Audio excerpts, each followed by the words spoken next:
रोशन करे दुनिया।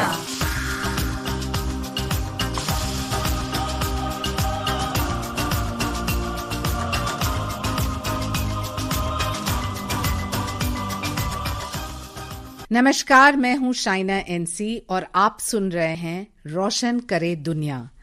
ये एक ऐसा कार्यक्रम है जहां समाज में जो अच्छे लोग अच्छा काम कर रहे हैं उसको उजागर करना।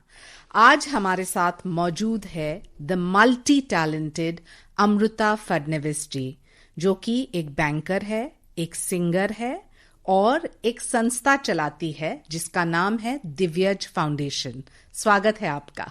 नमस्ते शाइना जी, और यहाँ पे उपस्थित सभी लोगों को भी मेरा नमस्कार। नमस्कार अमृता जी। एक सिंगर, एक बैंकर एक तरफ होता है, लेकिन समाज सेविका और दिव्यज फाउंडेशन की स्थापना आपने की, इसके पीछे लक्ष्य क्या था? देखिए, हम सभी आज की जो स्त्रियां होती है सारी ही एम्बिशियस होती है, जीवन में कुछ कर दिखाना चाहती है। एक तरफ अपना करियर संभालती है, दूसरी तरफ उनका खुद का कुटुंब होता है। ये जिम्मेदारियों के अलावा मुझे लगता है हमें एक जो सोशल जिम्मेदारी होती है, लोगों की तरफ अपनी जिम्मेदारी, उस पर भी मुझे लगता है ध्यान देना चाहिए, उस बारे में सोचना चाहिए। क्योंकि फाइनली हम जिस विश्व में रहते हैं वहाँ हर एक की खुशी जब होती है तब हम जाके खुश हो सकते हैं। तो दुनिया एक बहुत ही खूबसूरत जगह रहेगी आगे जाके, आपके बच्चों के लिए और उनके बच्चों के लिए भी। बहुत अच्छी सोच है। आपने बहुत अच्छे कार्यक्रम भी किए हैं एसिड अटैक विक्टिम्स के लिए, मिट्टी के सितारे, इसके बारे में हमारे श्रोताओं को बताएं।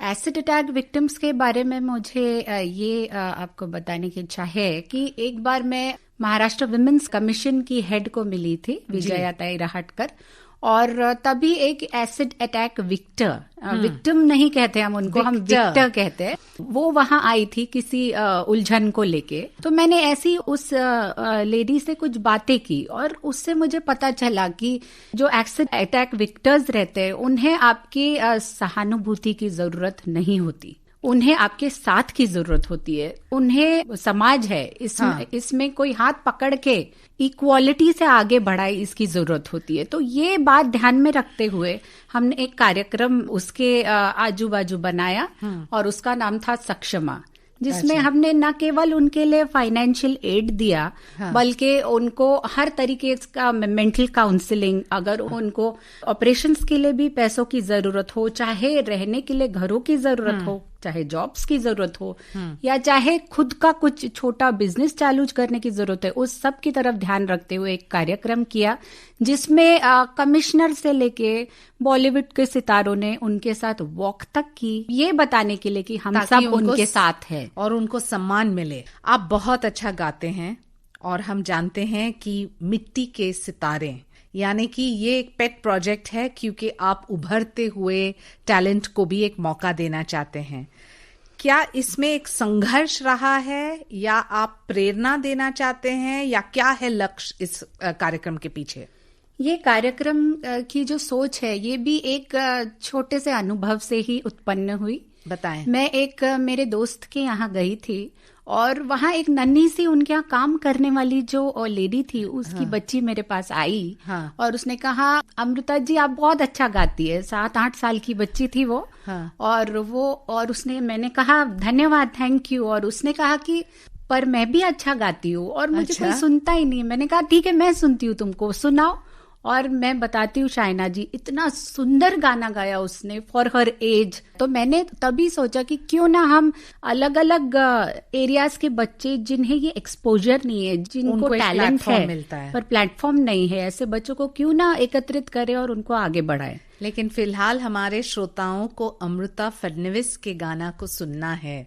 एक गाना मुझे याद आ रहा है, वो थोड़ा सा गुनगुनाती हूँ। ये जीवन है, इस जीवन का यही है, यही है, यही है रंग रूप, थोड़े गम है, थोड़ी खुशियाँ, यही है, यही है, यही है छाँव धूप, ये जीवन है। सो मीनिंगफुल।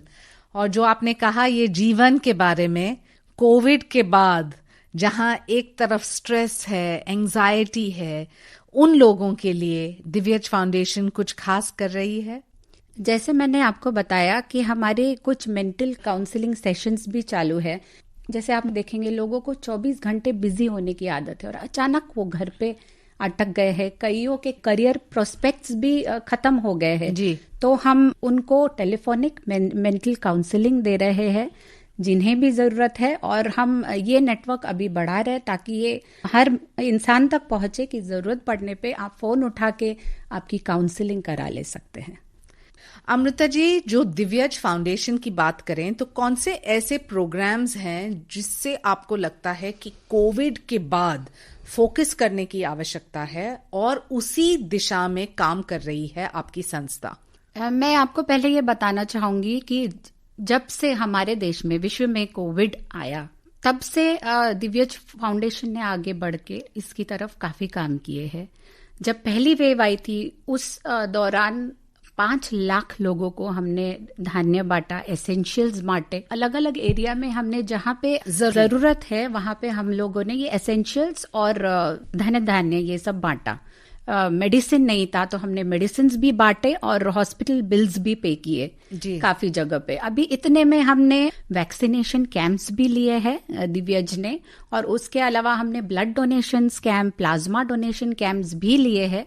अभी आगे जाते हुए सबसे जरूरी, जैसे कि आप भी जानती है, वैक्सीनेशन है जी। पर उसके अलावा एक अवेयरनेस कि चाहे आपने वैक्सीन लिया हो तो भी आपको फुली प्रोटेक्टेड रहना चाहिए, मास्क पहन के, और सोशल डिस्टेंसिंग से आज भी ये जरूरी है और इसका प्रचार करना भी जरूरी है, जो हम हमारे हर छोटे मोटे कार्यक्रम में हमारे ऑनलाइन प्लेटफॉर्म में अभी से करते आ रहे हैं। मैं पढ़ रही थी कि आपने एक काफी विलेजेस को अपनाए और वहां आपने एक मिसाल के तौर पे कर दिखाया कि देखिए एक आम नागरिक भी समर्थन के साथ लोगों के साथ जुट सकते हैं और इसके लिए राजनीति में रहना या काम करना आवश्यक नहीं है। तो as a social activist, what is it that motivated you to go to rural Maharashtra? देखिए, हमारे माननीय पंत प्रधान जी हरदम ही आदर्श ग्राम योजना के बारे में बात करते हैं और मैं उससे काफी प्रभावित हुई। और पहले भी मैं मेरे माँ बाप को गांव में जाते हुए मेडिकल कैंप्स करते हुए देखती थी। मुझे ऐसा लगा कि मैंने भी बहुत नहीं तो 1 या 2 गांव तो भी अडॉप्ट करके उन्हें परिवर्तित करना चाहिए। तो उस सोच से मैंने फेटरी, कवड़स ये गांव अडॉप्ट किए। आज मुझे खुशी है ये बताते हुए फेटरी आदर्श गांव हो चुका है। तो उसको नेशनली कवरेज मिला है क्योंकि इतना बदलाव फेटरी में हो गया है और कवड़स भी जल्द ही आदर्श ग्राम बन जाएगा। तो अमृता जी, बहुत बार यंगस्टर्स भी जो कहते हैं कि अच्छा मैं कुछ करना चाहती हूँ या करना चाहते हैं, लेकिन उनको पता नहीं कि आगे कैसे बढ़े, तो आप उनको क्या कहेंगे? मुझे लगता है हर इंसान के मन में मंशा होती है और मंशा सबसे जरूरी है। हमारी संस्था वो संस्था है जो एक विश्वास से बनी संस्था है। जितने लोग संस्था में काम कर रहे हैं, आज कोई भी ना सैलरी डिराइव कर रहा है ना बेनिफिट्स। जो पैसा उसमें आता है वो डायरेक्टली जहां जाना है, चाहे वो गांव में या एसिड अटैक विक्टर को जाना है या किसी वेलनेस कैंप को जाना है, वहीं जाता है। अमृता जी, आप इतने टैलेंटेड सिंगर हैं, तो फिलहाल मिट्टी के सितारे के जो कंटेस्टेंट्स हैं वो क्या करते हैं? देखिए, उन्हें हमने प्लेटफॉर्म तो दे दिया जहाँ की पूरी दुनिया ने, पूरे म्यूजिक डायरेक्टर्स ने, फिल्म इंडस्ट्री ने और बड़े बड़े लोगों ने उनका परफॉर्मेंस देखा और उन्हें सराहा। पर आज वो जो भी हम कह ले कि अभी वो परिपक्व नहीं है। धीरे धीरे जाके उनकी ट्रेनिंग आज बहुत जरूरी है। आज वो 10-12 साल के बच्चे हैं और 4-5 साल उनको अच्छी क्लासिकल ट्रेनिंग, अच्छी ट्रेनिंग जिससे वो मेंटली और फिजिकली भी फिट हो, ये जरूरी है, जो आज भी उनकी चालू है। कोरोना की वजह से ये सब ऑनलाइन चालू है। सारे बच्चों को हमने ऑनलाइन कर दिया है और उनकी ट्रेनिंग अलग अलग महानुभावों के द्वारा चालू है। तो आपके पास बहुत सारे मेंटर्स हैं? बहुत सारे मेंटर्स हैं। मैं बताना चाहूंगी कि शंकर महादेवन जी एकेडमी ने शुरुआत में हमें मदद की। अब हमारे इन हाउस म्यूजिकल ट्रेनर उन्हें सिखा रहे हैं आगे। मिकी मेहता जी हमारे साथ है जो उनको फिजिकल फिटनेस सिखा रहे हैं। एम्पावर ने हमें काफी मदद किया, नीरजा बिरला जी के उनके मेंटल फिटनेस की ओर उनको ले जाने के लिए। तो अलग अलग लोग जुड़े हमसे जिससे बहुत फायदा हुआ। और आप खुद रियाज करते हैं? मैं रियाज करती हूँ और कभी कभी मेरे ये अलग अलग कार्यों में वो अटक जाता है, पर मैं ये कोशिश करती हूँ कि मैं रोज रियाज करूँ, और ये सबसे ज्यादा जरूरी है एक पैशनेट सिंगर के लिए। और आज उस पैशनेट सिंगर को हमारे श्रोता सुनना चाहते हैं। जरूर, मैं अपने श्रोताओं के लिए, आपके लिए, सभी के लिए थोड़ा सा गुनगुनाऊंगी।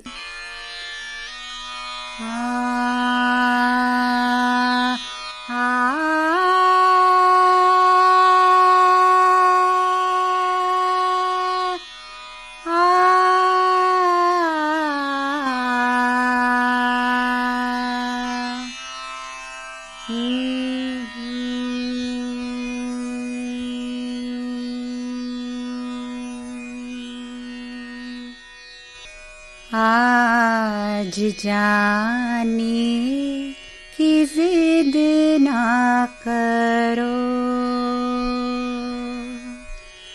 यूं ही पहलू में बैठे रहो, यूं ही पहलू में बैठे रहो। आज जाने की जिद ना करो, हाय मर जाएंगे हम तो लुट जाएंगे, ऐसी बातें किया न करो, आज जाने की जिद ना करो। बहुत ही सुंदर अमृता जी। लेकिन मैं पूछना चाहती हूँ कि are you a train singer, या आपने सीखा और इसलिए मिट्टी के सितारे में भी आप चाहते हैं कि वो रॉ टैलेंट को एक मौका मिले? देखिए, मेरा मानना है कि आप में टैलेंट होना जरूरी है, पर उसको पॉलिश करना उतना ही जरूरी है। अगर आपके पास आवाज है तो जरूरी नहीं है कि आप अच्छा गा पाए, उसके लिए रेगुलर प्रैक्टिस जरूरी है।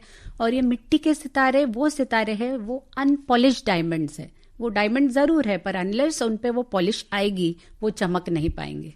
तो practice is as important as talent in you.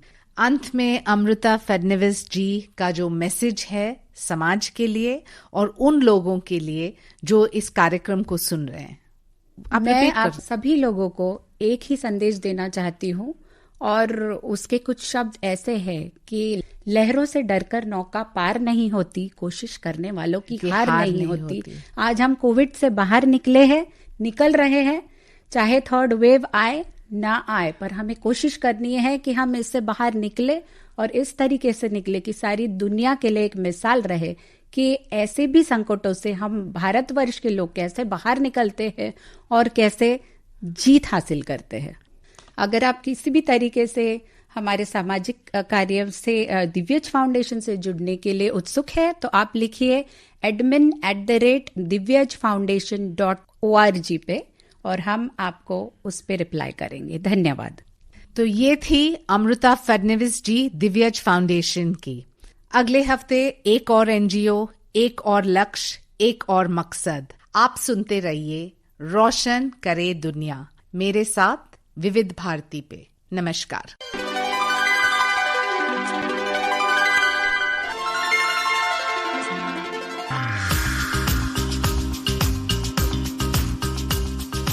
रोशन करे दुनिया।